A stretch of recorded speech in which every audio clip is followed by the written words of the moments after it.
Guys, there might be some real sexiness in your messiness.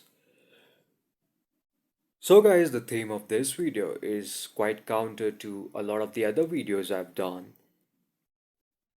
Actually, it is not. It is just one of the debunking the BS kind of videos in which I share popular personal development ideas which are horrendously wrong.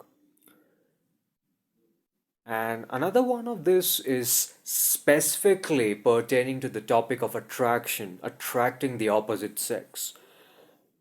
And that is the fact that people often get so obsessed with trying to become the perfect man or the perfect woman to attract people that they actually are killing their attraction in the process. The media has bombarded us with different kinds of ideas as to what human beings find attractive.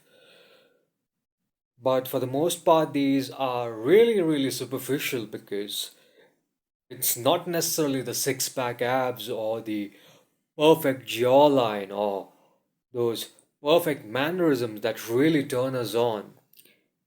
It's actually something which is much more primal in essence, something which is much more animalistic. Let me explain what the hell I meant by this. See, we as human beings, we gravitate towards imperfections because they make us realize that the other person too is a living being with flaws and warts and all. When the other person is unrealistically perfect, too perfect in all attributes of life, it at an unconscious level makes us not feel safe with that person. It makes us feel as though that person is not real, it's not living. Great part of unlearning the perfect is attractive paradigm is to just take a look at your own life and think of the people you were really, really sexually attracted to.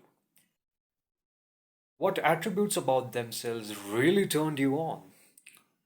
I'm quite sure they were not those kind of characteristics which are talked about in the media. There was something very basic about the other person. There was something really ordinary about them.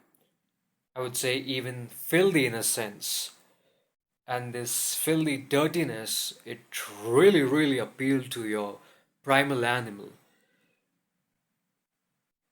If you look at it retrospectively, you might realize that at the moment you might not be able to logically understand why you were attracted to them, why you were so turned on by their presence, by their energy. But you'll notice that there were certain attributes about themselves which were conventionally not considered attractive. They were not the kind of attributes you would find in, say, supermodels or film stars or all these other people who are deemed to be attractive by the majority of the people. Example I'd like to give is that of bad boys. Girls liking bad boys specifically. So, if you look at what girls really prefer in a guy, they might say a host of things along the line of perfection, which we talked about earlier. That he should be 6 foot tall, that he should have uh, a good physique, good money, uh, he should be popular, etc., etc. And all of those things. I'm not saying they're not attractive at all, but what really turns girls on is actually bad boys, and bad boys are oftentimes not, they don't fit these kind of characteristics at all. They just are unapologetically animalistic. They are unapologetic about their maleness. And this essence, this raw essence of theirs is what really turns girls on. Guys, this was some interesting food for thought, and I just felt to share it with you because I too was falling in this trap of chasing perfection after perfection in the hope that it will increase my attractiveness to the opposite sex. Recently, while traveling, that I had this epiphany. I wasn't really giving myself the space or freedom to have my share of obnoxious qualities. Guys, it's only in these obnoxious aspects that we truly, truly discover our animal raw essence.